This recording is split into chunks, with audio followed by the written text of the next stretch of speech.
Welcome to the Apple Insider Podcast. This is your host, Stephen Robles, and today we're going to talk about the iPhone 14 Plus. Initial reviews are out. Some more thoughts about Apple Watch Ultra. The Wall Street Journal tested crash detection in depth, so I want to talk about that in the iPhone 14 and Apple Watch. And maybe we'll get to the Pixel 7 as well. This episode is brought to you by Magic Lasso Adblock and Collide. And joining me, my friend Wes Hilliard. How's it going, Wes? I'm fine, Steven. Just busy day. Like you said, Pixel stuff got announced today, so that's interesting. Yeah. My mind is racing about photography, so maybe we'll get to it. I definitely want to talk about it. I know this is the Apple Insider Podcast, but we talk about Apple's competitors, and the Pixel 7 stuff is pretty interesting. It's interesting to see how each company makes different decisions with the same technology. Yes, and also I watched the event live. As we record, Google just did their Google Pixel 7, 7 Pro, Pixel Watch event, and Pixel Tablet. So I watched it all, and anyway, we'll get to that. Yes, there was an RCS dig, in case you're wondering. Of course, Google has to mention that. I think they're contractually obligated by the RCS committee. But we'll get to that later in the show. Want to throw out some 5-star review shout-outs. Eddie Frizz from Great Britain, Nick D312 from the USA, AceNet AA from USA, Robbie Vengeance, and he had a question about the wallpaper, about the Apple Insider artwork. That is actually from a basic Apple guy. He had some SF Symbols wallpapers a while ago, and so I'll put a link in show notes to those wallpapers if you'd like that. And Bold Lucky from Norway took a picture of the Northern Lights for us. Would love to see that. The more updated wallpaper, if you saw it in the iPhone review and stuff. Yes. Yeah, that image, it's available. I don't have it pinned or anything, but it's in my Twitter if you go look for it.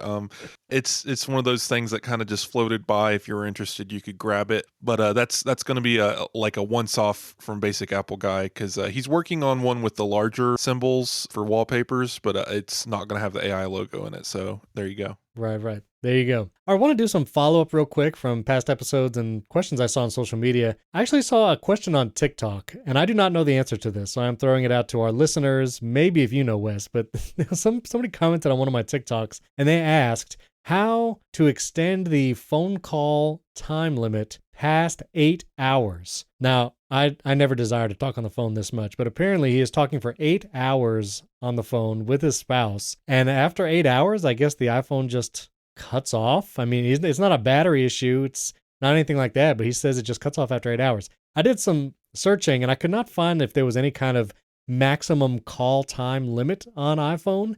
And so I don't know if there's any listeners out there that have ever run into that, or if there's someone from Apple. I don't know, but I've never run into that issue. Have you ever heard of that, Wes? Well, I don't really do this, but I know this is a very teenage, young adult thing to do, where people like to fall asleep on the phone with each other, and then the phone just stays on all night. Well, eventually it's going to cut off. I believe, if this is a FaceTime audio call that you're describing, it's probably a limitation by voice over IP protocol, not really anything Apple's doing. But again, when or how or why would you ever need this? Probably not a real issue here. Yeah, I think it's a limited use case, but it's out there, apparently. Another piece of follow-up, I talked about AppleCare Plus on the last episode, and kind of the choice of, do I pay for 2 years up front, or do I pay monthly and then be able to extend it? And two people reached out, Braden Newell on Twitter and Tim from the iPad Pros podcast. They reminded me that if you buy 2 years of AppleCare Plus when you first buy a device, when you get to the end of the 2-year time, you can apparently switch over to monthly payments. Now, I have not done that successfully, but I had heard that was something you could do. It's like leasing a car. Yeah, and so if you want to, if it's a device you're keeping for a while, maybe you got an iPad Pro, you paid for 2 years. I just looked, my iPad Pro, it's going to come up on the 2-year mark in May. If no iPad Pros come out before then, it won't matter. But if the AppleCare Plus ends in May, apparently I could switch to a monthly AppleCare Plus plan and just keep having a protection on my device. I don't know if there's a limit on that, but it is an option to transition to a monthly. So thanks for that tip. Also had a number of people reach out about the Jackery stuff, and Chris Rousey, he had a detailed tweet. He said he has the Jackery, it's an external battery. It's the Jackery 1000, and he says it works really well. You can charge a portable cooler/freezer for 60 plus hours, or can run it holding it at 25 degrees Fahrenheit. And so Jackery stuff seems to be really popular when you need big battery stuff, storm or hurricane protection, all that kind of stuff. So it seems like a good product. I might get one. Might get one for the future. Just a nice have a big old battery sitting around. Yeah, you might be hearing about more about these giant batteries. I'm going to be testing a few. I got one in. Oh. They're really interesting. I've never had one before. I was without power for a couple days a week or two ago, and I think Mike, our editor, must have felt sorry for me. So this just showed up on my doorstep and is like, "Hey, you're reviewing this." I'm like, "Oh, great!" And there you go. yeah, and I won't go into details right now, but they're interesting and definitely going to be fun to play with and see what I can get out of these. Yeah, one of the cool features I've seen is you can get like up to 4 solar panel arrays and connect all 4 at once to the Jackery, and you could supposedly recharge it in 6 to 8 hours just via solar power. So if you really were out camping or you were far out there with no power, but you had these like solar panel arrays, I mean, you could keep going. We could talk about battery technology all day, but because like, my electrician experience plus like just looking into this stuff, it's crazy. That's like true. The one I have, it apparently can fully charge solar power wise in 3 hours. Whoa. Yeah, and like when you plug it into a 120 outlet, it charges in like 58 minutes to 80% or something like that. Like so they're definitely going for speed over longevity, because I think this one runs a refrigerator for like 16 hours. I like seeing battery technology get better, and this is all with a bunch of outlets and USB adapters and all that stuff, all in a device a little bit bigger than a car battery. Yeah, that is pretty cool. It still weighs less than a car battery because it's not lead acid, thank goodness. Right. Car batteries are very heavy. I actually changed my own car battery myself a couple weeks ago. Man, I think it's a pain in the neck to get in there. Oh, yeah. Anyway, speaking of battery, let's talk about the iPhone 14 real quick, because 14 Plus launches officially and you can get it in a store starting Friday, October 7th, tomorrow if you're listening early, or today if you're listening. Initial reviews weren't really reviews. They were more like unboxings and just kind of rehashing iPhone 14 stuff. MKBHD, iJustine, Joanna Stern had one for the Wall Street Journal. Basically, if you want an iPhone 14 with a bigger screen that has a bigger battery but doesn't have the Pro features, there you go. That's the iPhone 14 Plus. It's the same screen size at 6.7 inch as the Pro Max. If you like the Pro Max size, or you know someone who likes that size but doesn't care for Pro Motion or Dynamic Island or 48 megapixel camera, the 14 Plus is now an option. The battery does seem to be really good. During the keynote, Apple said the 14 Plus is the best iPhone battery ever. And people have been kind of calling out Apple on that, because if you go to Apple's website, it will say 26 hours of video playback for the 14 Plus, but 29 hours of video playback for the Pro Max. And so if you look at their battery stipulations on how they rate it, it seems like the Pro Max has better battery life. So it's an interesting comparison. I know why. I think I know why there's a distinction here. Okay. The Pro Max has variable refresh rate display. So if the video is in 24 frames per second, it can adjust so it plays back at a lower refresh rate. So if you're watching a 24 or 30 frame per second video, you're actually going to get some battery life savings in that alone. Whereas the other phone, I believe, is locked at 60. It does not have a variable refresh, Correct, even for video. Funny thing, but if you go to the audio section, it's 100 hours versus like 95 or something like that. Right. And it's a difference in the display technology, and it's whatever. When you're getting to these absurd numbers, like MKBHD made the comments like, yeah, when you're just casually listening to 5 days of audio straight, it's Right, like, exactly. Who cares? From what I've seen in these reviews, because I did the roundup, everyone's just saying they love having a phone that they don't have to stress over charging every single day, and they can go a day, maybe even 2 in some circumstances, depending on how heavily you use your phone. I guarantee you, Stephen, if my 14-year-old niece or nephew got a hold of this phone, they'd still kill it in about 4 hours. Yeah. 100% chance. Yeah. But what's interesting, I think in normal use, if someone wants the best battery life from a new iPhone, the 14 Plus, I think will provide that. Just like normal use case, you'll probably have more battery at the end of the day using a 14 Plus than a 14 Pro Max. Also, I'm curious your experience, but with my 14 Pro, I have found the battery life to be pretty subpar. I've seen a lot of people on Twitter talking about the battery life on the Pro models is not great. Even MKBHD said in his video, he really thinks that always on display is hurting battery life, which how could it not? I mean, it is illuminating pixels that it otherwise would not have. And so the last couple of weeks I've had always on display enabled. I did do all the focus modes that dim the wallpaper. So it is a black screen with just the white widgets, times, and date and all that. But just today, I think I decided I'm going to go always display off and see how the battery does. Because I cannot make it through a day with the 14 Pro. Like I inevitably have to charge it or put my MagSafe battery pack on in the evening because it will die before it gets to the end. Steven, I don't know if I need to write a book and just title it Don't Think About It, but that's just my entire philosophy for batteries. I haven't really run into issues. It's a bigger phone, bigger battery, but also I'm of the mindset again of don't think about it. I have chargers everywhere. If I'm sitting at the couch, sitting at my desk, in the car, wherever I'm idling, there is a charger nearby. My phone's probably going to be sitting on it if it's not in my hands. It's just constantly being topped off all day. I never think about battery. It's charged overnight. It's on MagSafe chargers usually. If we're out and about and I'm using the phone and the camera all day or something like that, the MagSafe battery pack's in my pocket. I'm just keeping it leveled. Should I have to do that? Maybe not. Maybe in the future it'll be nice where there's a multi-day battery in a phone, but we live in a reality where you're probably not going to get a full day out of a phone charge, especially if you're actually using the thing for what it's designed for, being on in your hands doing things. But yeah, I haven't really seen these battery concerns. I saw a few reviewers, a few people bringing up like battery drain issues and fast drain. I'm not so sure. Also, one of the weird ones, I'm still running betas. I'm not on official releases, even on my new hardware.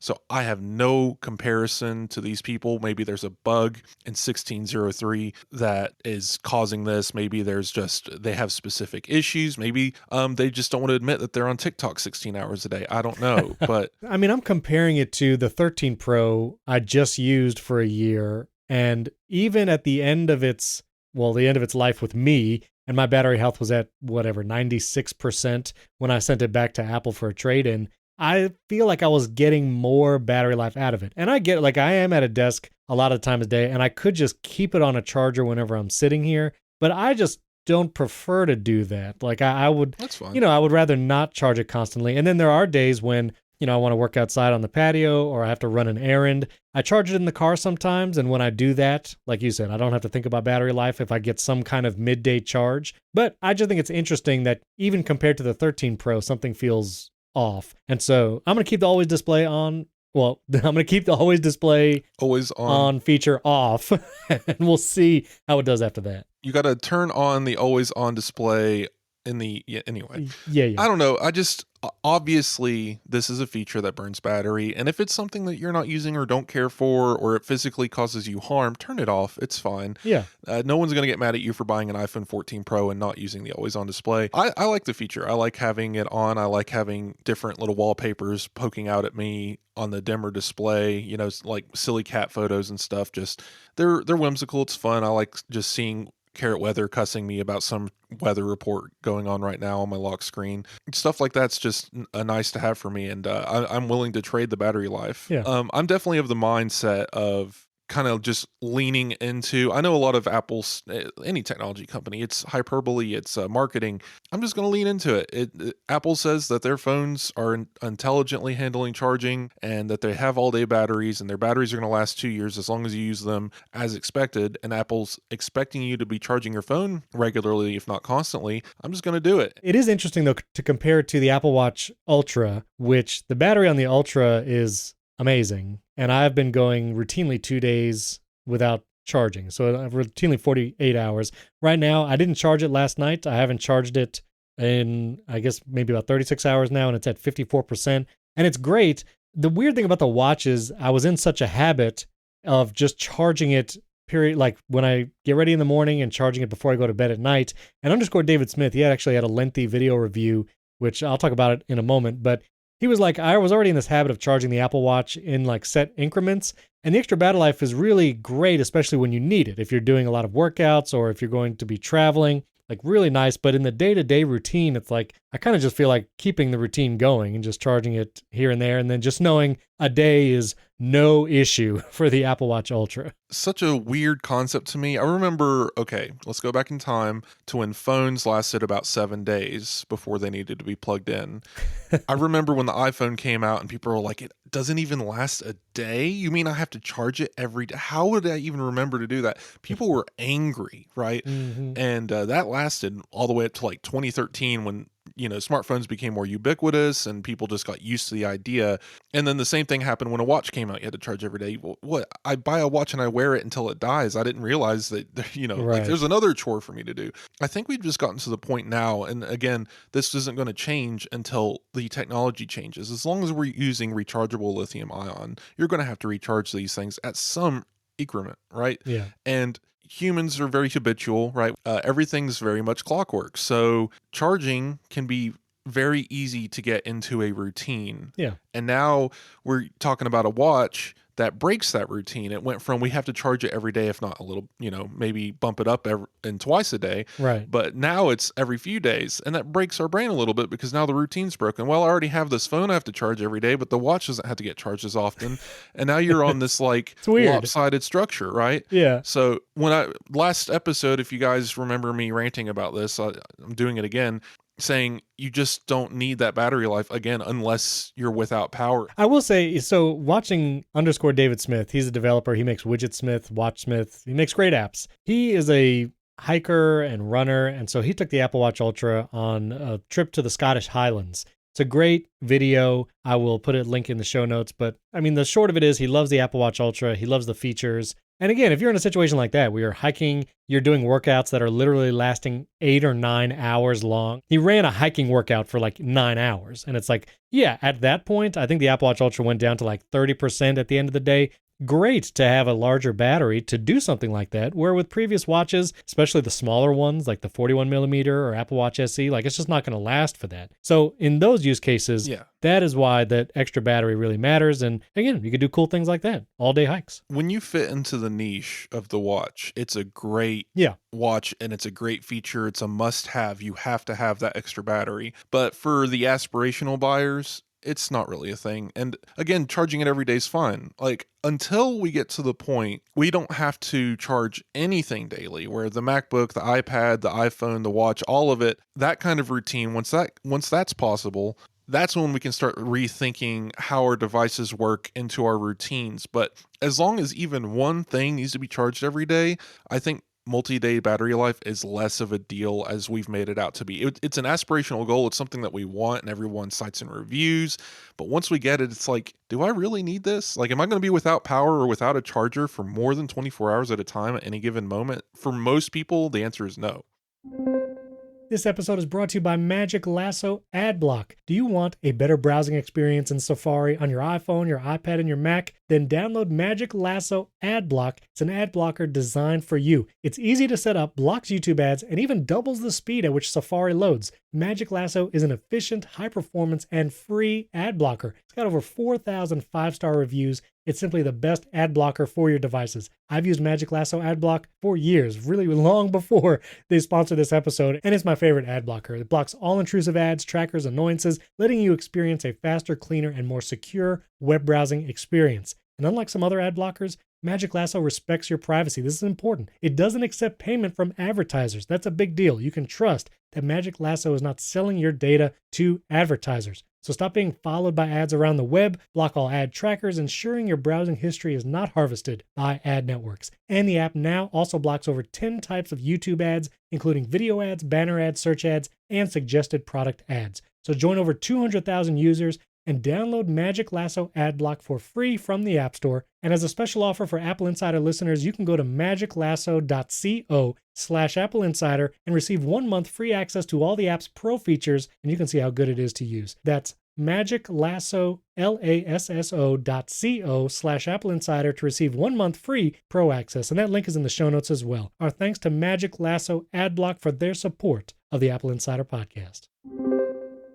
I want to talk about iPhone cases for a minute, because I tweeted that I got a new silicone case for my 14 Pro. I got the succulent color, which I don't like saying that word, but that's the color name that Apple went with. It's a cactus. I know, it's a funny word. But anyway, I had a tweet. One, the color of the succulent case was actually difficult to capture. I had a bunch of people say, oh, what's the link in the Apple Store or whatever. And when I posted the screenshot of the succulent silicone case from the Apple Store app, it looks much greener than the picture that I posted. And I was really trying to white balance because I did it on a white background. I was trying to get it like the right thing, but it doesn't look the same. So anyway, it's amazing how different a lot of these color cases and even the iPhones look in different lighting. So that's one point that's interesting. But I also saw a bunch of people were replying and tweeting about A, Apple cases are a ripoff or something, and then B, like they fall apart super quick. And so I was curious. I actually have been using Apple's cases exclusively for the last maybe 4 or 5 years. I typically get a leather case from Apple and a silicone case for varying environments, silicone for the beach or if I'm doing some kind of water by the pool stuff. And then I like the feel of the leather case every other time. And I like how it patina's over a year and it looks kind of cool. Those are usually the two that I go with. And I find that the cases are actually pretty good. I have actually dropped my phone a couple times already. One, I pushed it off an arm of a couch because I didn't realize. And then another time I dropped it off on my patio.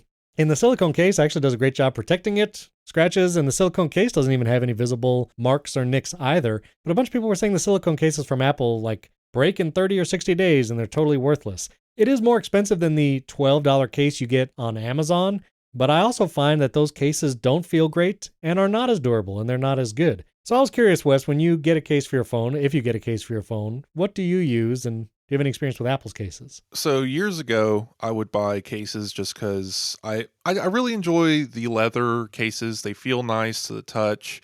But after, I don't know, the iPhone 7 or so, I started just getting tired of having the phone feel thicker. Like I remember getting the iPhone 10 and just holding it and being like, this is just the perfect size and weight and shape and feel in my, like, and even just the thinnest case threw that off. So I gave up using cases mostly, just because I want to use the phone as it felt in hand, and I was never really that bad about dropping the phone, and I also never had AppleCare, so I would just eat the cost if I ever broke anything, and I never had to, so I got lucky. When it comes to Apple cases and the people complaining, I don't know, I would just take it with a grain of salt. The Apple cases I've used even in the past, and I would assume they've gotten better at making them, they were great. Like they were my favorite cases. I use Nomad as well because I just really like the way they use leather, and their leather cases are nice. Yeah, the Apple ones I never had any issue with, and I would assume the same people who say they break a case in a week are the same ones who break lightning cables because they rest it on their chest while they're laying down.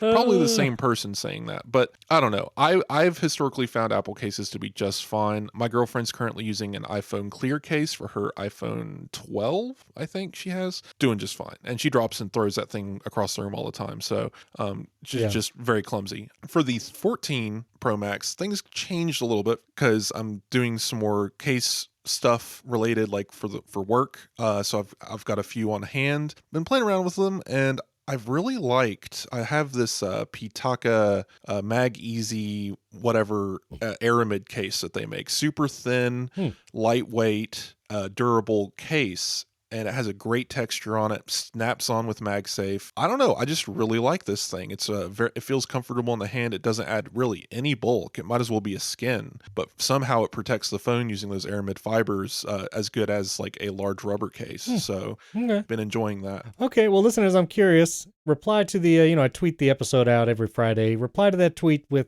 what case you use. Send us a picture. I know a lot of people love the Nomad cases. I mean, I don't know if still people use like LifeProof and OtterBox. I feel like, people in certain maybe jobs or whatever, like those kind of cases. But I will say this too, just me needing cases also took a change in my life as well, because I just wasn't doing enough to require a case.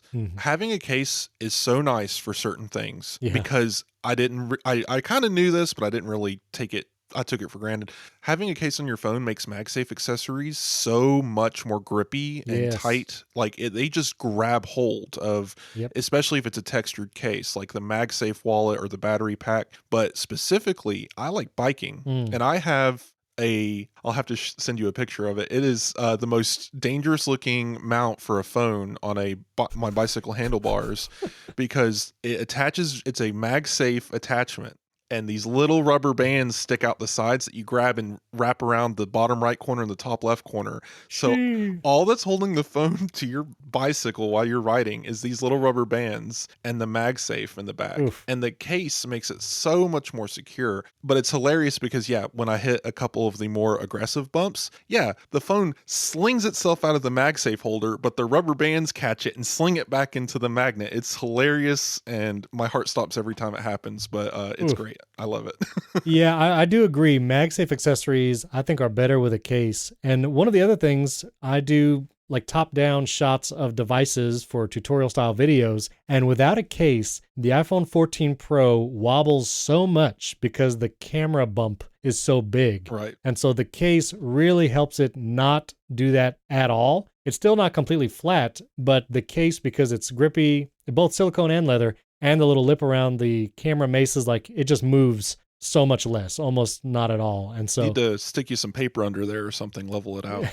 yeah, well, I mean, and it's good enough just, with the case, but without a case, no, it's like a seesaw. You can't do that. But those like one of those furniture feet thing, to stick it to your desk and put your phone on that. There you go. You got to level out that the chairs and the tables and all that. So also, Joanna Stern, as soon as crash detection was announced at the iPhone 14 event, I was like, I know that Joanna Stern is going to do a video for the Wall Street Journal crashing a car. And sure enough, she has delivered. They went to, I think it was Ohio, and they found like a demolition car driver who is literally like champion of demolition and crashing cars into each other. And so they got him to strap an iPhone 14 and a Google Pixel, because the Pixel also has crash detection. They've had it apparently first. And also he was wearing an Apple Watch Ultra. They put all that in his car, which was like a derby car. And then in two other cars, one was like a Ford, I forget something, and then a Chrysler minivan. And they put the iPhone 14 Pro Max and another Pixel in that car. And then they crash the cars together and see what happened with crash detection. Some very interesting things happened. With the derby driver in his car, every time he crashed into another car, and these were like junk cars, they were already going to the junkyard, there wasn't like good cars that were getting ruined, his devices always registered the crash. And so the SOS thing would come up and it would say calling emergency services in 10 seconds or cancel, and then they would cancel it. But the iPhone 14 and the Pixel in the other car, though, that was not moving, no driver, no one in that car, never registered the crash detection. And so Joanna Stern contacted Apple and Google, and apparently there are some other factors, in addition to all the high G-force sensor and all that kind of stuff that goes into crash detection, there are a couple other factors. The phone looks for a Bluetooth connection to a car and uses that to infer that it actually is in a car and connected to a car. That it also looks for motion prior to the accident. So if a car has not been in motion and the phone does not see via GPS that there's been movement like a car would, it would not register that it's been in a crash. Also, the windows were down in the cars that were being crashed, or at least in one of the cars. And so when the airbags went off, the barometric pressure inside the car did not register as if it were a legitimate car accident, because the pressure didn't change as drastically with the windows down. And so all those factors together showed that like this crash detection is not going to go off by accident. I think that's pretty clear. She even tried it in like bumper cars, and that didn't that didn't register at all either. But there's way more, even aside from the high G-force sensor and the barometer. There's also movement from a car, whether it's connected to a car via Bluetooth, if it's been in motion and all that. So I thought that was really fascinating, and it's a really good video. I'll put the link in show notes. You could watch it. Yeah, this whole thing has been wild. I think Luke Miani, he also did some sort of crash dummy testing. I've seen people say that roller coasters, really intense ones, might set off crash detection, which is really funny on the Apple Watch. Did you see the maps going around of people comparing the GPS tracking of the Ultra versus the Series 8? I've seen a couple of those tracking. I mean, the Ultra is more precise. Yeah, like someone mowing their lawn. The Series 8 was like, you were probably in the street somewhere, and right. like on the Ultra, like it showed the lane pass exactly every time they turned around to turn the mower around. It was kind of wild. Yeah, definitely that the L1 and L5 is that additional GPS band on the Apple Watch Ultra. Yeah, definitely more accurate GPS. But I thought that was interesting for that crash detection, in case anybody's, I guess, concerned or wondering. Probably not going to go off by accident. Also, iPadOS 16.1. This came out late last week. Didn't get to cover it in last week's episode. But Apple is actually bringing Stage Manager to non-M1 iPads, namely the 2018 iPad Pro and newer. If you have an older iPad Air, another base model iPad, it's not like Stage Manager is coming to all the iPads that will run 16. But if you have an iPad Pro, any Face ID model iPad Pro 2018 and newer, then you will be able to use Stage Manager on your iPad once 16.1 comes out. I imagine it'll probably be this month. But they actually removed the external display feature from Stage Manager in 16.1, which I know there were lots of YouTubers and people on Twitter, like Christopher Lawley, he had been on the show recently, that the external display support was one of the greatest features of Stage Manager. But lots of people are reporting bugs, that this software is not ready. Federico Viticci at Mac Stories, iPad first user, he was saying it's still very, very buggy. And so it seems like Apple is pulling back some feature like that external display support, but will be bringing Stage Manager to some non-M1 iPads. So I guess it's good to see if you wanted to use Stage Manager but didn't want to buy a new iPad. Or what I see on Twitter and YouTube, it still feels like the Stage Manager feature still has a ways to go before it's like good. If you're a nerd and you heard Apple announce that this was an M1 only feature in June, you probably already bought an M1 iPad by July. So this is a little bit of a burn. I wish Apple would have done this sooner, especially considering the software is due to release any day. Like we could have iPadOS 16.1 release like next Friday for all we know. It is not ready. I'm using the beta right now and it's better, but a lot of things are still kind of broken. Weird things, if you have a modal window and an app open up, you can't type in it right now, just period. And the app crashes. You have to completely force close it to use it again, and you still can't type in it. Weird stuff like that. So I can see why Apple's changing course a little bit. I am disappointed to see external display support get moved back a couple months, probably still by the end of the year. I would assume probably a 16.2 release, but still, that definitely needed work for whatever reason. The external display apps could not differentiate between light and dark mode settings, and that persisted throughout the entire beta cycle. Apps just wouldn't resize correctly. I feel like we're in a better spot now where just get it out, problems and all, let the developers start optimizing apps for window resizing and everything, putting menu bars in the correct places and having everything ready, because once that's all optimized and display support comes out, it'll be a much better experience, I think. Update moving to other iPads, that makes sense. The A12Z and the A12X, they supported 8 gigs and 16 gigs of RAM. They also had higher storage options up to 1 terabyte. So it makes sense why Apple would be doing more here. We don't know if they're getting virtual memory swap, but at the very least, they can cheat a little bit in the background and give Stage Manager more access to run 4 apps. So I really hope we get to see a more stable version of this soon. I'm going to be doing the iPadOS 16 review for AppleInsider. Very good. Yeah, you'll get to see all my commentary on this, but having display support removed at such a late stage just definitely feels bad. I feel sorry for anyone who's prepped for their review already. Yeah. Also, iOS 16.1, as the betas have been coming out, there was a moment where it looked like the older model AirPods Pro, the first generation, was going to get the adaptive transparency feature. That is the new feature where even if you have transparency mode on your AirPods Pro 2, that if there's some kind of construction noise or a jackhammer in the background, that adaptive transparency will try to limit that sound, whatever that construction noise or other sounds are, but still give you access to the outside world. It is not coming to the first generation AirPods Pro. That was like an error in the beta. And then in the next 16.1 beta, it was removed. So just to be clear, adaptive transparency only going to be on AirPods Pro 2. And I will say I've been using them more and more the last week or so since I got them on launch day. Really, really love AirPods Pro 2. They sound incredible. If you really want a super in-depth review, obviously watch Andrew O'Hara's review on the AppleInsider channel. And then Snazzy Labs runs by Quinn Nelson. He's self-proclaimed audiophile, but he really has some great knowledge about audio equipment and how things sound. And he has like a 20-something minute review of AirPods Pro 2 going super in-depth, and he really likes them. He didn't like the first generation AirPods Pro, but this generation he feels that they are vastly improved, they sound great, and the noise cancellation is also very improved. So I'll put that link in show notes as well. I wrote the review for AirPods Pro 2 for us. Nice. They're really good headphones. I like the adaptive transparency.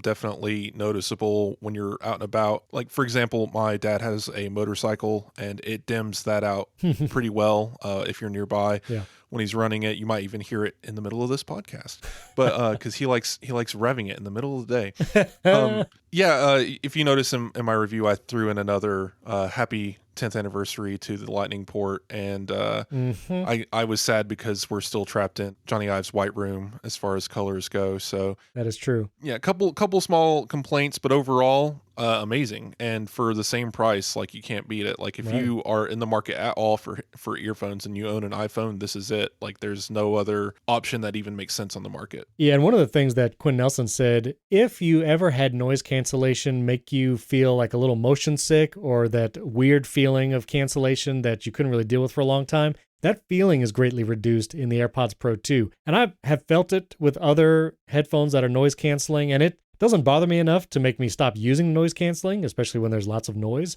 But I do find the AirPods Pro 2, it's much more comfortable in that noise canceling mode. And so last time I was at the Apple store, they had tons of AirPods Pro 2 available for sale. So you can try it. I mean, it is really good. The transparency and the noise canceling and overall sound for sure. I'm really excited now to have AirPods Max with an H2 chip capable of doing these things, because I think they'll be exceptional at it. Just one comment on that rumored adaptive transparency going backwards compatible. Didn't make any sense. Yeah. Just some fun numbers here. I think the original H1 chip samples audio at 4,000 times per second to perform transparency actions. The new chip is 48,000 times per second, a 12x increase. So wow. Yeah, that thing, it would not have been the same. I want to mention quickly, Mike Worthley on the site did the Apple Watch SE Gen 2 review, the 2022 model. We've talked about it a couple times, but he really thought highly of it. It's the best value Apple Watch, great for kids, especially in the family setup, which I had mentioned. The biggest trade-offs between the SE and like the Series 8, you don't get ECG or always on display. But if you're looking for a child that's not ready for an iPhone, but you want to have like GPS access, cellular, be able to communicate with them, I did the Apple Watch SE for my son and it really worked well. Generation 2 is the way to go. It has that crash detection also. But I will say, if you are getting an Apple Watch for yourself and it's your first Apple Watch, I would recommend getting a model that has an always on display. Because unlike the iPhone, which take it or leave it, I think on the Apple Watch, the always on display makes a big difference. And so if you're getting your first Apple Watch model for yourself, get a Series 6 or 7. You know, if you need something that's a little less expensive than the Series 8, get the Series 8 if you can. I mean, that's a great watch. But I would go for a model with an always on display that's a year or two older than doing the SE, because you'll have a vastly different experience, I think, without that always on.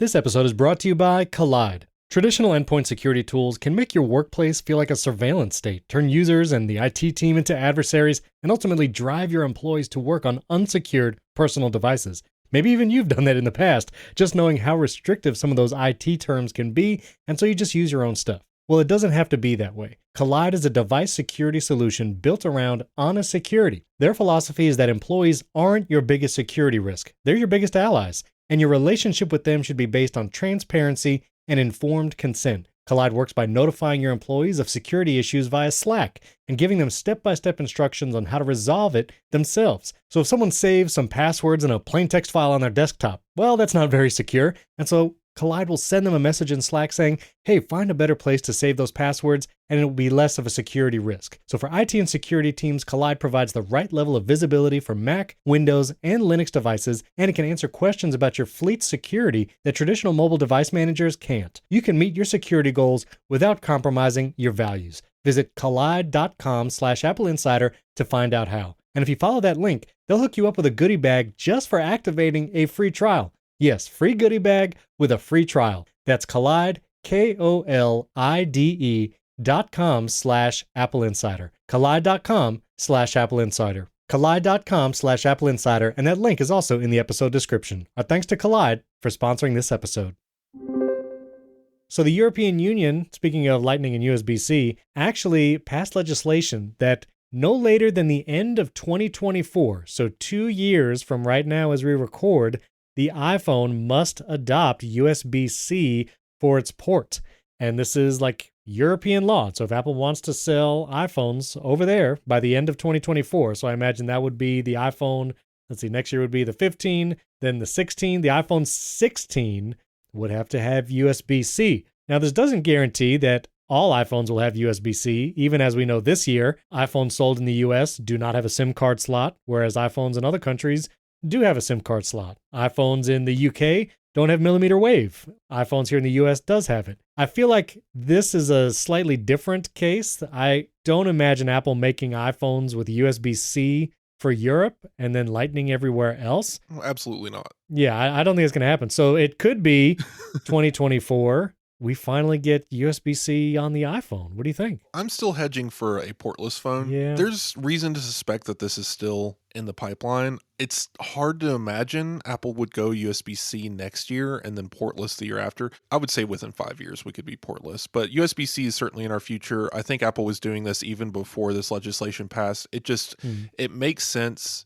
USB 2.0 speeds in a device that records 4K ProRes video is absurd. Apple really needs to do this, especially in Pro devices. And I would be very surprised if we don't see Thunderbolt or USB 4 anyway in the iPhone 15. So this is inevitable. Whatever happens, it's the same port everywhere. Unlike the SIM card slot or mmWave 5G, that's the difference between swapping out like a metal part of a tray or a specific style of cellular for a mobile data plan. Right. This is an entire component and interface integrated with the chipset. They're not going to ship a Lightning phone and a USB-C phone, so don't even worry about that. That's not going to happen. I've seen some concern floating around Twitter. Just not going to happen. Yeah. But yeah, I'm excited to see it. I'm not one of these people who've been begging for Lightning versus USB-C because I don't really care. I don't use the port. I don't even know if I've ever plugged in my iPhone 14 to anything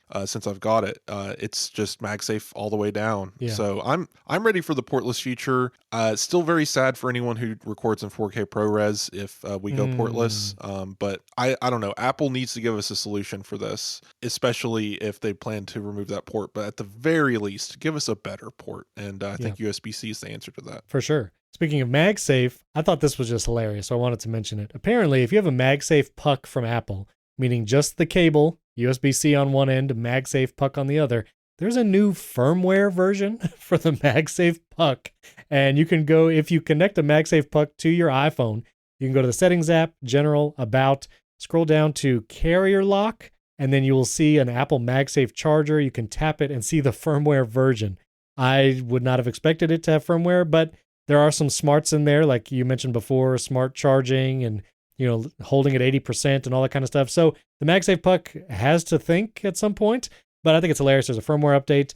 I also just want to take this moment to say I would love for Apple to give us options to force update firmware, even if it's not on the MagSafe puck. I know I've had listeners talk to me about like the Apple TV remotes and AirPods, and they like knowing they're on the latest firmware. I like knowing that too. Like I want to be on the latest software public released on all my devices and the latest firmware, but there is no way to manually update the firmware on an Apple TV remote, on AirPods, AirPods Max, and now also the MagSafe puck, which I don't care as much for the MagSafe puck, but I think all the other things, I would just love ways to manually update the firmware. I want to mention two things. First of all, it makes total sense why there'd be firmware in a MagSafe puck, because I mean, if it's technology, it has firmware, it's running it. There has to be a handshake between the iPhone and the MagSafe puck to negotiate charging speeds, and maybe it has better negotiation parameters in a newer phone with more thermal capacity, because guess what?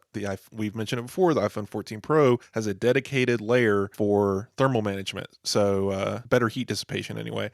So it could probably charge faster for longer. So why not update the charger from 2020 rather than forcing people to buy new ones? Anyway, I wanted to bring up another MagSafe thing. We haven't really talked about it in a while, but it just came out on the website as we speak, funny enough. I wrote a little thing about the MagSafe Battery Pack. It's been out for over a year. Right. Just wanted to ask you, what do you think of the MagSafe Battery Pack? Have you been using it? Well, since the battery life on the 14 Pro and always on display has been a little sketchy for me, I've been using the MagSafe Battery Pack a lot lately, actually. And I have that one, and I have the Anchor Battery Pack also, which I really like. Do you have the kickstand Anchor one? It's the kickstand one, USB-C on the bottom, little lights telling you the charge. I love all those features, but I don't want to carry that chunky thing around. It's thicker. Yes. And I find that it does not... Longer. Right. And I find it does not hold onto the iPhone as well as the MagSafe Battery Pack. And so I will say, I was not using it for most of the last year,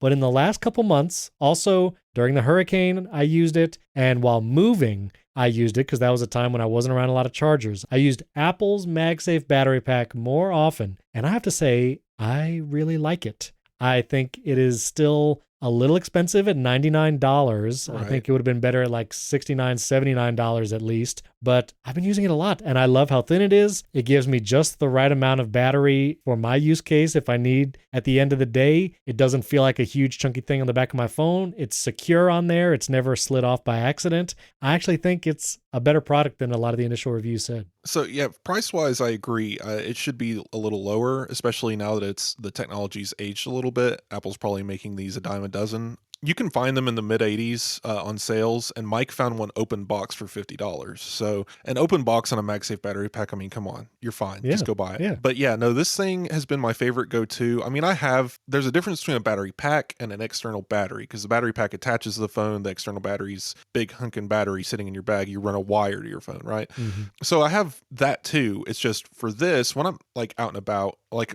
on my review trip to Dollywood to write about the iPhone, I had my MagSafe battery pack with me to just in case. Never needed it because that battery lasted all day, but just in case, it slipped right into my sling bag, took up literally no space, and I love this thing. Like take it on trips frequently. If someone else with me needs to charge their phone, I can hand it to them because they all have MagSafe adaptable phones. Slap it on their phone, good to go.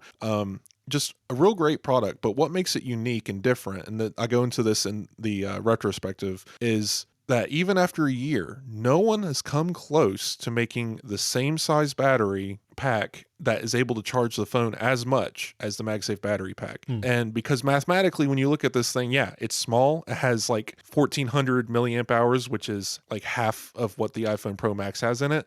But because it has a higher voltage rating, it's able to charge like the Pro Max to 40%. Whereas like your Anchor battery with 5000 milliamp hours can only charge the iPhone up to about 50%, because the efficiencies in QI charging are so much lower. I don't want to get into all the math and nonsense about it. I'm just saying, like, no one else has come close. Yes, Apple has a couple of tricks up its sleeve. MagSafe is on its side. It's more efficient. Other companies have to pay to get access to the MagSafe tech. I haven't seen any officially licensed third-party MagSafe battery packs. So even Anchor's, as small as it's gotten, is still larger, length and width-wise, than the MagSafe battery pack. Yeah. And one thing I would say is the best test for how good these things are is when you're holding the phone with the battery pack attached, can your fingers still reach the volume buttons and the power button as if you were holding the phone, or are you just holding the battery pack? Because that is the true teller if it's good or not. Yeah. I would think, before Apple had to make a new battery case for every iPhone. And I know sometimes people who really wanted those cases had to wait months sometimes after an iPhone was released because different sizes just wouldn't fit the new phones. It was a spring release. And so I think this move to the MagSafe, just the whole ecosystem of MagSafe, is a good move. But this MagSafe battery pack, now you can buy one like today and not worry that you're buying something that will be obsolete even in 2 or 3 years. Like MagSafe is going to be around for a long time. And it will work on the iPhone 15, 16, probably years,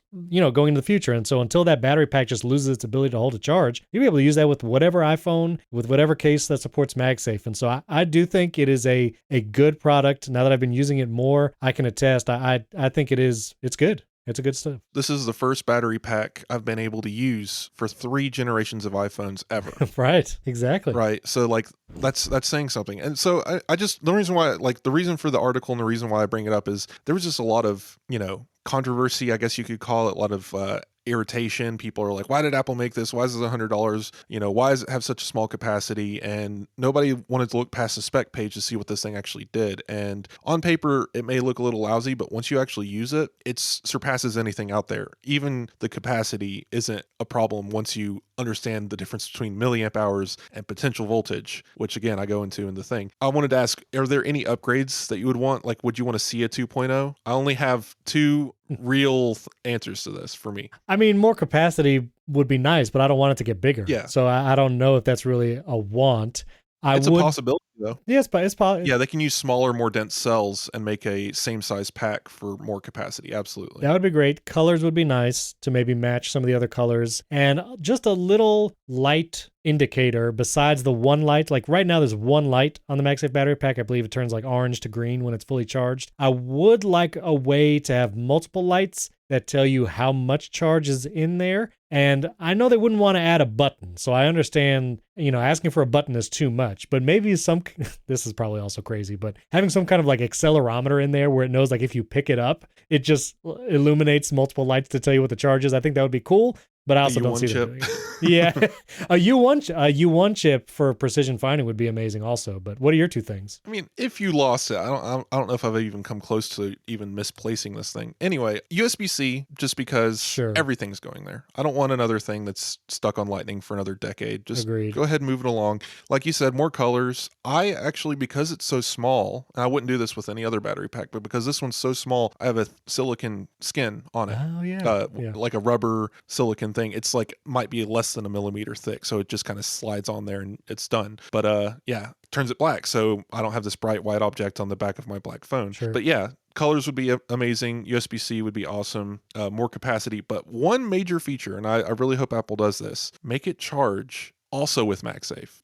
Maybe the backside could charge over MagSafe and the front side charges the phone. I don't know how they would do it. The magnets are reverse polarized, so you can't put it on a MagSafe charger. It wouldn't charge that way. It's not how magnets work. But I don't know. I just hate the idea of you can go all wireless out and about, except you need a cable to charge your MagSafe battery pack. So it is true. Agreed. I would love that too, for sure. All right, I want to get to the Pixel 7. Just real quick, I want to mention that the Square app on iPhone now supports the tap to pay, where you don't even need the little square, like rounded rec device to do Apple Pay with a Square. You could literally just have the Square app on your iPhone and someone can pay you just by tapping their Apple Pay to your phone. And I actually got my haircut the other day, and my barber, I actually had given him an old Square tap thing with NFC because he had like the headphone jack reader and he had to use the adapter and like it rarely worked. Like it was a mess. And so I was like, it was just sitting around my house. I said, here you go, just use this. And so he, had it on his little setup and it was fine,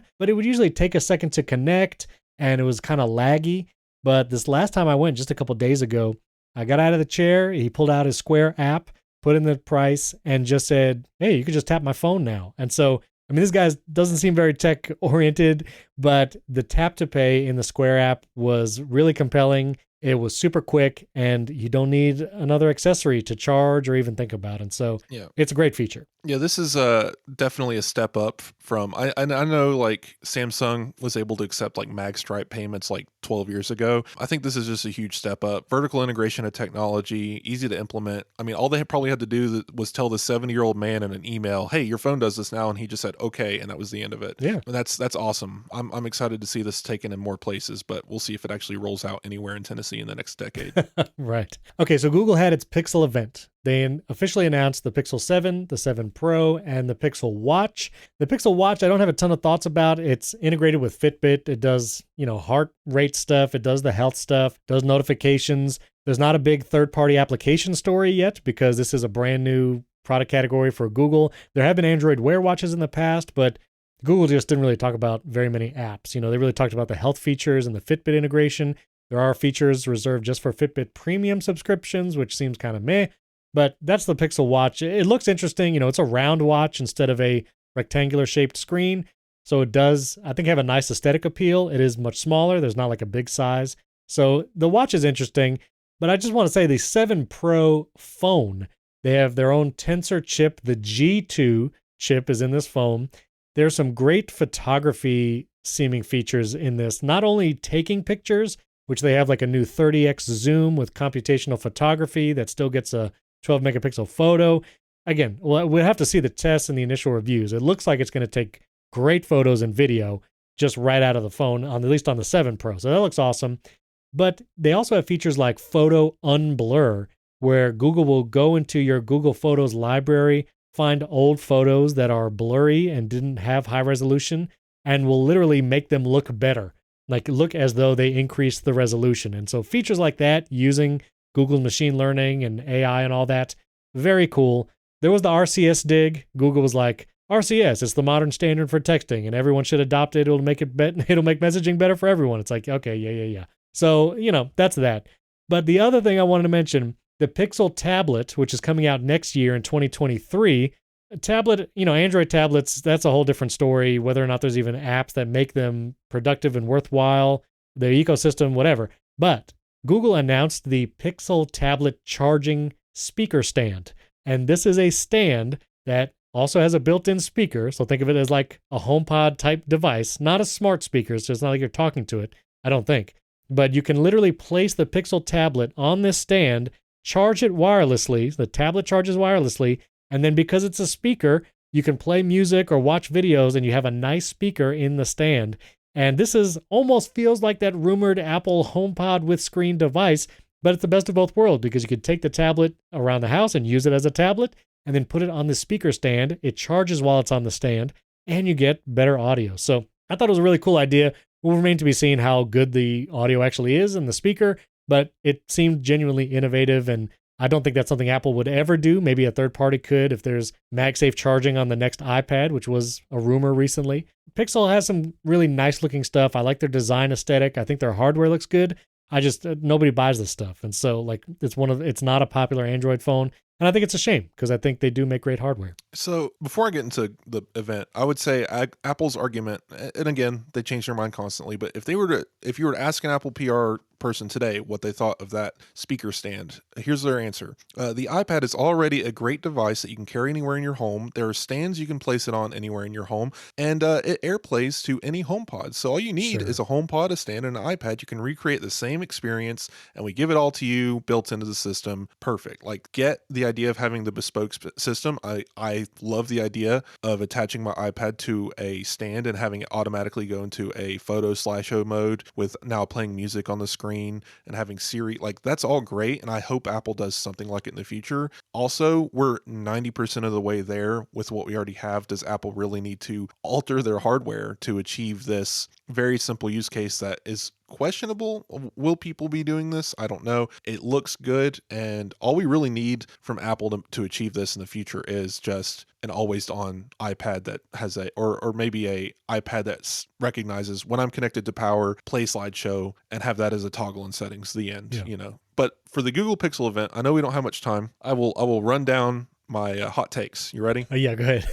All right. So first of all, the event was awful. It was the most boring, terribly done, just awful. I hated every minute. Sorry. I get this isn't Apple fanboyism. It probably is. I don't know. But God, it was just bad.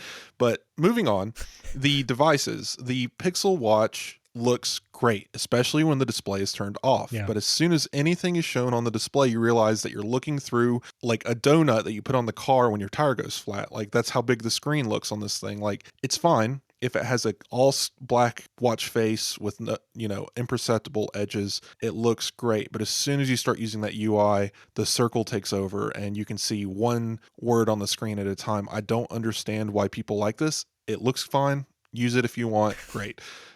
Doesn't have any real standout features. Sleep tracking, cool. Measures your heart rate 1 time a second, great. I will say, I'll give them props on this. The mechanism for attaching watch bands looks interesting. I like that it hides the lugs and it's just bands sticking out of the watch. Takes away some of the size factor, makes the watch a little smaller when you're wearing it. So good idea. Maybe Apple can do that when they finally update their lugs on a future Apple Watch model. Interesting, just not that interesting of a product. I hope the Pixel people like it. The Pixel tablet, already talked about the stand and stuff. Great. Still runs Android. Terrible. Moving on. The phones, cool. They still have the bar in the back. I guess they really want to distinguish themselves using that. It looks interesting.